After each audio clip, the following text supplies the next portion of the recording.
talk about the history of video games, there's a couple games that you have to talk about, like Pong, and Pac-Man, and Super Mario Brothers, that really influenced the entire video game industry.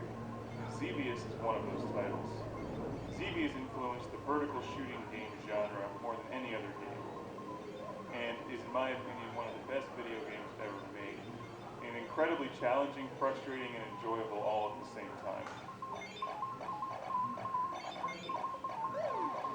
This game was released in 1982 and has fortunately seen a comeback on Xbox Live.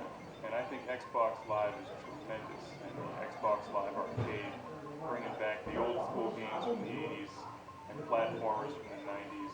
And I can't say enough good things about Xbox Live. Not only does it bring back these great old school games, but it brings them back in high definition.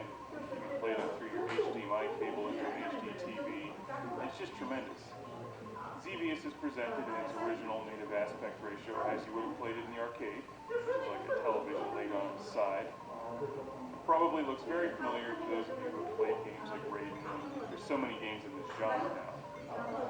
As a general rule, I think they're more popular in Japan than they are over here in the States. And I think that's unfortunate, because I personally like this genre a great deal. It's challenging, it's fun. As you know on this show, I love being the lone, daring starfighter against countless enemies, impossible odds, on a questionable, vague mission that usually doesn't matter anyway, because what's the point of this game is to get through it, to have fun, to rack up points, and to shoot things and watch them blow up. Xevious came out in the arcade in 1982 and has since been seen on game systems like the Atari 7800 and the NES. And in fact, the original Classic Game Room series, we reviewed the Atari 7800 version and a version for the PlayStation, which they remade. As you can see from the screen, you have two different weapon options. And that's one of the things that makes Xevious unique. But for starters here, you have your lasers, your twin cannons, I think they're lasers, maybe they call them something else, and your bombs. So you have to shoot your enemies in the air, and also bomb the enemies on the ground. And they're all shooting at you from different directions, and it's very challenging. What makes this game decidedly different from Raiden 3, for instance, which is one I recently reviewed, is that you can't power up your weapons to have this arsenal that fills the entire screen with your weaponry. You're basically limited to the two weapons that you start with.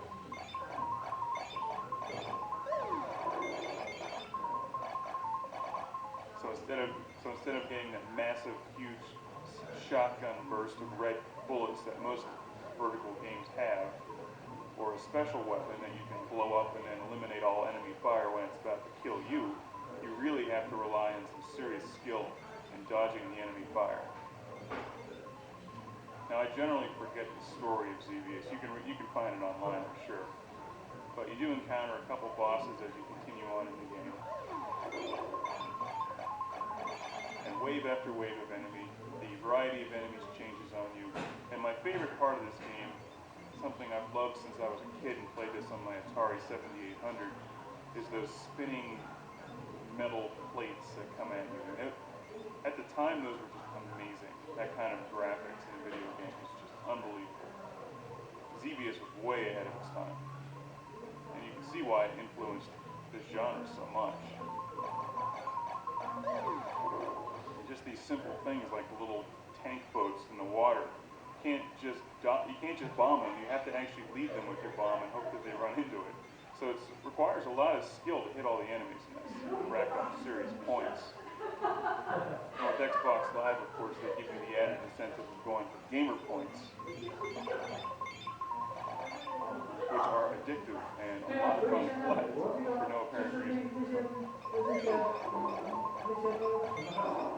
The other great thing about Xbox Live, of course, is you can see your score ranks up against everybody else and friends of yours. What's incredible about Xevious is that this game came out in '82 and it really doesn't look any different than newer games today. I mean, maybe it's slightly different, but there's only so much you can really do with a two-dimensional vertical scrolling game before it starts getting ridiculous.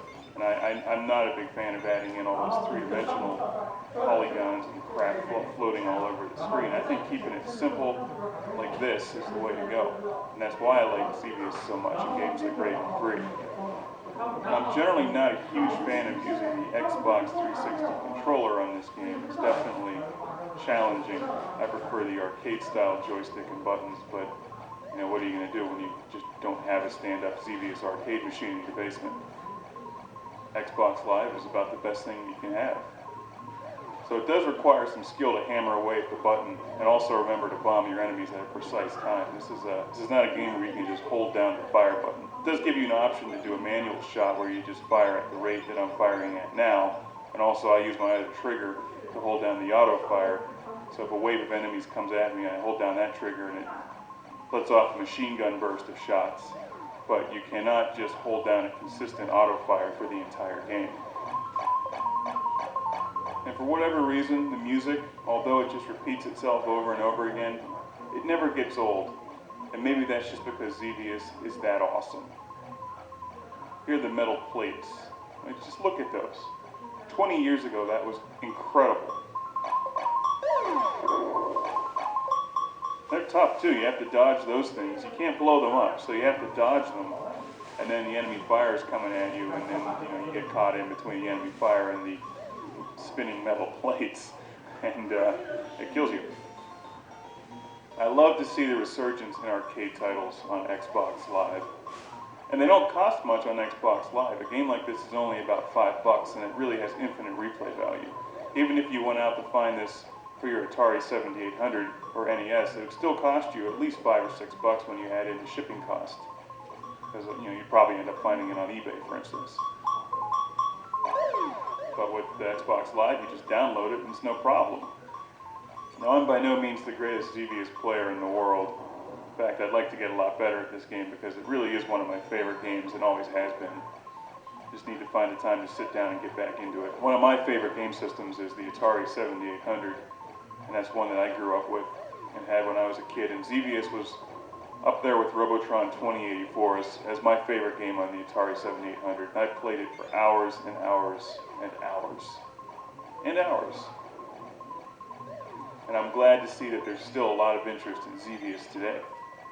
If you like this genre, you've never played Xevious before, you owe it to yourself to pick this game up on Xbox Live or the 7800 or the NES, and you've got to play Xevious. If you're really hardcore, you can go out and buy a real stand-up coin-op Xevious machine like they would have had it in the arcades in the 80s, and you can put that in your living room, in your house. And your wife can come home and be like, "Where's all the furniture?" And be like, "Well, I put it outside because we got a Xevious machine." And she may start to get red and get mad at you. And like, "Well, why do you need furniture when you have a Xevious machine? The whole point is to stand there and play Xevious." I mean, it's only common sense.